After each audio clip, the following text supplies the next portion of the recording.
Сайн байна уу?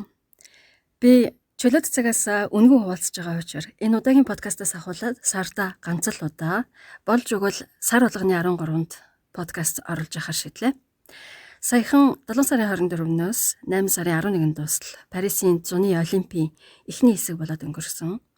Миний амьдардаг хотод болж байгаа юм чинь бас миний амьдралд ийм завшаан дахиж олдохгүй байж магадгүй учраас энэ олимпийн нээлтийг бас ганц хоёр олон улсын тэмцээнийг очиж үзэж ядаж ийм олон улсын арга хэмжээний уур амьсгал ямар байдгийг дунд нь орж харъя гэж бодож исэн. Санснаач биелүүлсэн. Энэ хуучин колониас орнуудаас нь гаралтай хүмүүстэй юу ч зүрхэлж хэлж чадахгүй болсон цагаан аншид Франц болон Европ үзэгчдийн дунд дэндүү цэвэрхэн энгийн мөртлөө хэнцэр хувцаслсан Аз царайтай над руу хамаг бухимдлаа нулимий гэсэн хандлагатай надад хатаархлаа нууж чадахгүй ганц хоёр хялам цэхэм хийгээдсэн хүмүүсийг стооцвол бүх юм санснаар бүтсэн.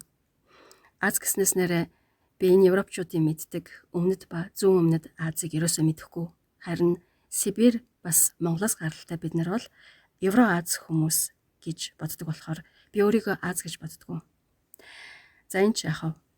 Ямар ч байсан ямар нэгэн олимпийн арга хэмжээ очиж үзнэ гэдэг нарийн зохион байгуулалт тэсвэр төвчээр шаарддаг юм байлээ. Олимпийн нээлтэл гэхэд гудамжинд болсон учраас тэр гудамжинд байрлуулсан жорлонгуудаар ганц ч шагаахгүй тулд өглөө боссноос хойш өдрийн 3 цаг хүртэл ус сайн ууж өдрийн цагаа арай оройхон өдрийн 2 цагийн үед уусан байсан би оройн 5 цагт гэрээсээ гараад хилэн дээрээ юу ч тавилгүй тисч явсаар шөнийн 12 цагт гэрлүүгээ явах замдаа л өлсөх цангах мэдрэлээ тэрүүхэн хэдэн цагийн хооронд алдсан байснаа сөхөрнө гэдэг ямар байдгийг мэдэрч үзсэн. Гэхдээ би Монгол улс ардчлалд шилжих үеийн өлсгөлөнд хүүхэд байхдаа нэрвэгдэж байсан болохоор өлсөж цангахыг нэг их тоодоггүй. Харин тэр жижигхэн хуванцар сандал дээр л олон цаг хэдэн талын хүмүүстэй хавчигдаж суух хэцүү байлаа. Миний таньдаг хүмүүсийн зарим нь Францчууд олимпийг нэг сүртэй гоё зохион байгуулж чадахгүй ах уу. Гэхдээ би яаж хийхийг харна да гэж хариулсан удаа цөөнгүй. Хэвлэл мэдээллээс одоо харж сонссноор бол Францчууд өөрсдөө хүртэл сонсноос нь илүү гоё бас нэг гайхаж барахгүй байгаа. Ямар нэгэн осол гэмтэл террорист халдлага хэрүүл шуугаан дэгдээгүй эсвэл тэр талаар мэдээлэл хэвлэл мэдээллээр ярихыг хориглосон байх. Гэхдээ зарим нэгэн сена мөрөнд сэлснээс болж бактерийн халдвар авсан гэж интернетээс халд сонссон. Бас энэ Олимпийн нээлт хаалтын ажиллагааг зохион байгуулсан нийслэлийн цөөхөн францчууд өөрсдийн түүх, хэл соёлын өв, өнөөгийнхөө нийгмийн байдал, өөрсдийн бусдаас арай өөр илүү эрх чөлөөтэйгээр сэтгэн боддог гэх мэт байж болох бүх потенциал Америк баягийн шоуны хэлбэрүүдтэй их холж харуулах шиг болсон. Хүн мэдээж дэлхийд дахинд харуулах нүрээ чадах чинээгээрээ гоёлгүй яах вэ? Би хамгийн сүүлийн подкастаараа далд ухамсарын ачааллын хөнгөлөг тасгалын тухай яриад тэр сэдвээ хоош нь арай тавиагүй байсан болохоор ч тэрүү. Парисын олимпийн нээлт үзэж шиврээ бороонд бүтэн 5 цаг норж суухта олимпийн миша гэж хочлогддог байсан миний бяцхан бие. Том болохоор би 2024 оны Парисын олимпийн нээлтийг нэг том стадион дотор биш бүр тэр хотын дундуур урсдаг голын эрэг дээрээс үзээд сууж байх гэж зүудэлж байсан болов гэсэн бодол төрсөн. Түүнээс үүдээд энэ хүний нэр, хоч, овгийн асуудлыг энэ удаагийн подкастаараа ярих гэж бодлоо. Хүний нэр бол үргэлж эсвэл ихэнх тохиолдолд тэр хүнийг төрүүлсэн хүмүүсийн итгэл бишрэл, ертөнцийг үзэх үзлийг харуулсан сонголт. Бас хажуугаар нь тухайн үеийнх нь нийгмийн хэл соёлын хандлага, мод ямар байсныг харуулсан байдаг. Хэрвээ тухайн хүн оноос нэрээ солиулъя гэвэл одоохондоо дэлхийн хэдхэн оронд нэр солих боломж хуулиар зөвшөөрөгдсөн байдаг. Харин түүнийг хөөцөлдөх дүрм журам, үе шат, хуулийн нөхцөл байдал нь өөр байдаг гэн.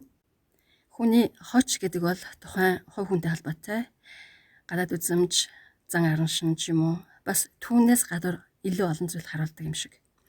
Жишээ нь миний олимпийн миша гэдэг хоч миний багын төрх юу тайлбарлагддаг байсныг харуулахаас гадна тэр үеийн миний эцэг их төрөл саднуудын дундын нийтлэг сэдв, мэдрэмж, анхаарал нь хаашаа чиглэсэн байсан гэх мэт мэдээллийг надад харуулах шиг. Харин одоо миний голчилж ярих сэдэв бол монголчуудын овгийн тухай асуудал. Монголчуудын овгийн асуудал францчуудад ерөөсөө ойлгомжгүй байдгийг би сайн мэднэ. Засаг захиргааны байгууллагуудад бүртгүүлэх үед эцгийнхээ нэрээр дуудуулаагүй монгол хүн ховор байх. Саяны Олимпиад жудо бөхөр мөнгөн медаль авсан Бавууд оржийн Баасан хүү гэж эмэгтэй жишээн дээр л гэхэд Францын засаг захиргааны байгууллагуудаар орох болгондоо мадам Бавууд орж гэж дуудагцаар байгаад явсан гэвэл би нэг гайхгүй. Ягд гэвэл барууных нь танихгүй үнийг ургийнхан нэрээр дууддаг боломжлоод байгаад бид нарыг ургийнхан нэрээр дуудаж гин гэж бодоод эцгийн нэрээр дуудаад байдаг.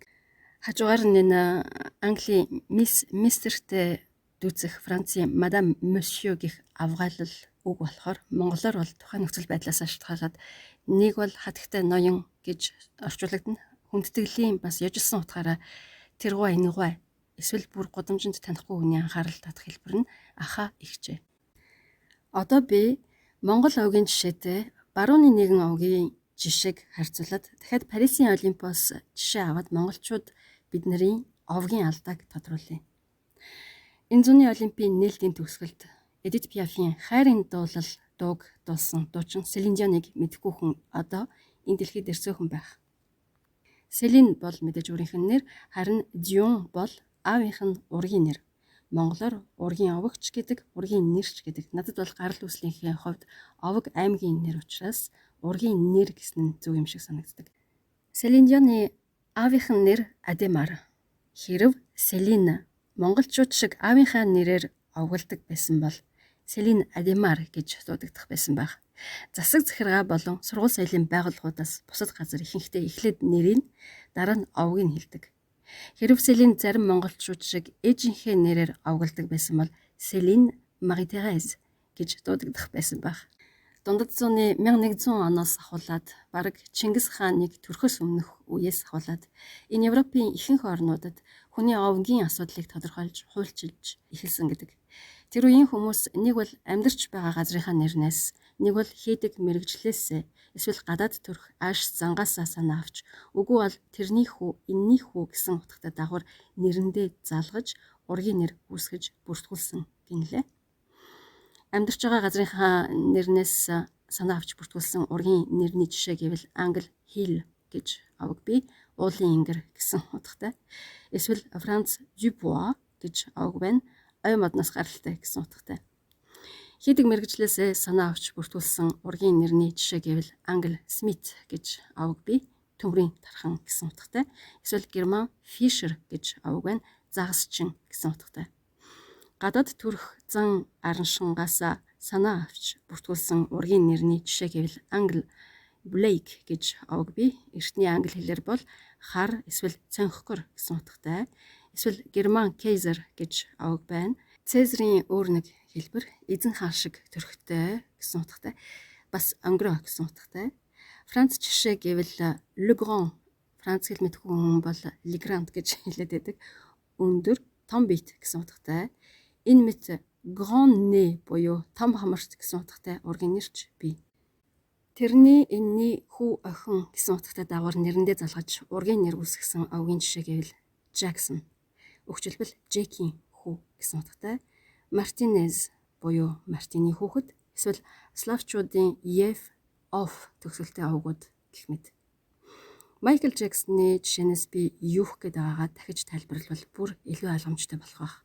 Genea Star.org гэж сайтын мэдээлэлээр бол 1838 онд төрсэн өвөг эцэг нь Израиль Неро Джексон гэж хүн байж 1893 онд төрсэн өвөө нь Samuel Joseph Jackson гэж хүн байж харин аав нь Joseph Walter Jackson гэхдээ Joy Jackson нэрээрээ илүү алдартай.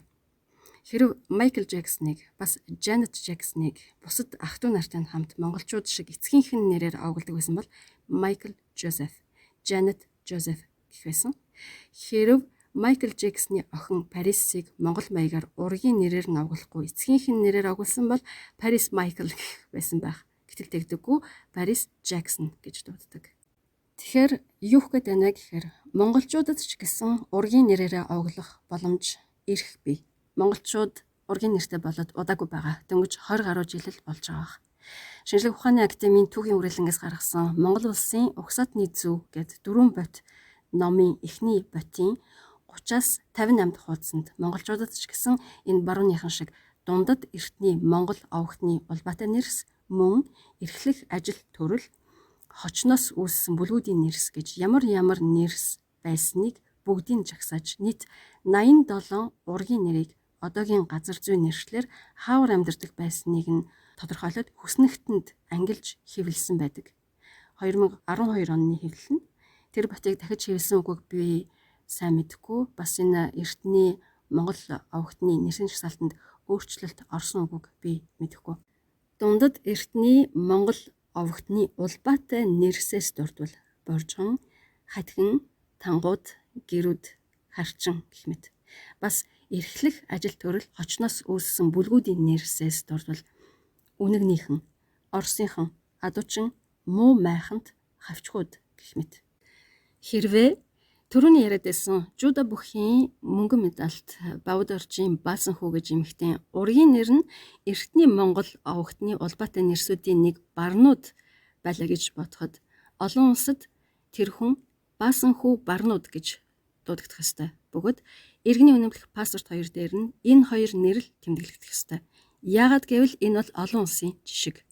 Харин эцэг эхийн талаарх нарийн мэдээллүүд олон улсын жишгээр бол зөвхөн төрсний гэрчлэгэн дээр нь тэмдэглэстэй байх ёстой. Монгол хэлэнд нэг муухай хэллэг байдаг да. Тэрний шээс, энэний шээс гэж. Надад эцгийнхээ нэрээр дуудуулах болгонд энэ нэг муухай хэллэг санаанд ороод идэв. Хэрв монголчууд дуудуулах овгондоо түүх соёл, өвөг дээдсийнхээ нутаг устай ажил мэргэжил бүр хочтой нь холбоотой дундад эртний үеийн хүндэтгэлтэй утга оруулж өгье гэвэл энэ олон улсын жишгийг баримтлах ёстой. Тэр хэмжээгээрээ монголчууд бидний бие биетэйгээ харьцах харьцаанд ч өөрчлөлт орох юм шиг надад санагддаг. Жишээ нь Бавд оржийн Баасан хүү Олимпийн мөнгөн медаль авч гин гэхээр ганц 2 л гэр бүлийн хүрээнд үнэн сэтгэлээсээ баярлана. Харин Барнууд овогт Баасан хүү Олимпийн мөнгөн медаль эх орондоо өвөрлөж ирлээ гэвэл ядчил Барнууд овогтон болгон баярлах юм шиг.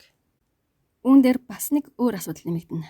Гендерийн буюу хүйсийн тэгшэрхийн байдлаа харгалзаж үзнэ гэвэл эцэг эх хоёрынхоо 2 ургийн нэрээр овоглбол арай шудраг юм шиг. Учир нь хичнээн тарих хүрв байгаад түүнийг хүлээн зөвшөөрөх хөрс байхгүй бол ямар ч үр ургамал болдоггүй. За ингээд энэ удаагийн подкастыг өндөрлөе. 2024 он 8 сарын 13-ны мягмар гараг. Анхаарал хандуулсан бол баярлалаа. Хэрвээ надтай санал нэгвэл комент бичээрэй. Ойр тойрондоо таньдаг мэддэг хүмүүстэй яриарай. Энэ овгийн асуудлыг яриарай.